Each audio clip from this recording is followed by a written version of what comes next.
आज सुसंवाद charitable trust एवं युव सदन मिलित आनुकूल्य रे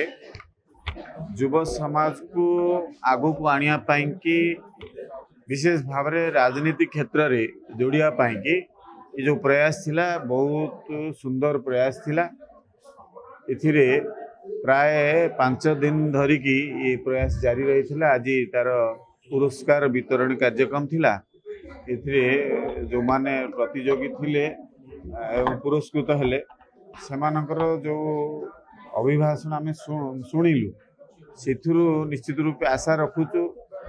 युव समाज बहु आगे अच्छी राजनीति क्षेत्र में आशा आकांक्षा तांगर बहुत अच्छी ओडिशा को विकसित करने समय सुजोग को अपेक्षा करिसेंती। बहुत गुड़िए कथा आसिला विगत दिन में जो भाव में युव समाज को रोकवा के प्रचेषा कराइला विगत सरकार रे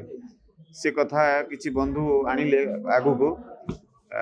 छात्र राजनीति रे जो भली आवश्यकता अच्छी छात्र संसद से आवश्यकता को कोठी ना कोठी तांको ठारू वंचित रखा जाइथिला एवं नूतन सरकार कही सारी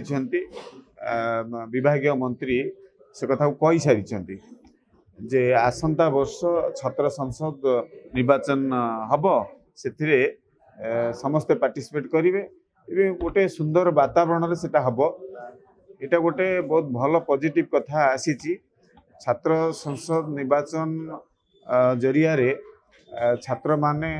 राजनीति क्षेत्र में किभली भाव में आसीबा दरकार एवं तांकर भूमिका कौन रहिबा दरकार ये सब कथा छात्र राजनीति ही आसे सेटा वंचित होते एवं तार अभाव को पूरण करने प्रयास करिछि ये युव संसद एवं सुसंवाद चैरिटेबल ट्रस्ट गोटे मॉक पार्लियामेंट आयोजित करिकी एथिरे बहुत गुड़े सारा ओडिशा रु पार्टिसिपेंट सबू थिले युव प्रतिनिधि माने एथिरे योगदान करथिले एवं सुंदर प्रयास को निश्चित रूप में धन्यवाद दौचु। आजिकार ये उत्सव बहुत सुंदर भाव में होता विशेष भाव में छात्र मानू तांकर उत्तर कामना करुचु महाप्रभु निकट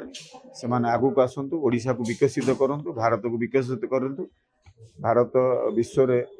विश्वगुरु बनू ये जो प्रयास तांकर जारी रही सफल हो।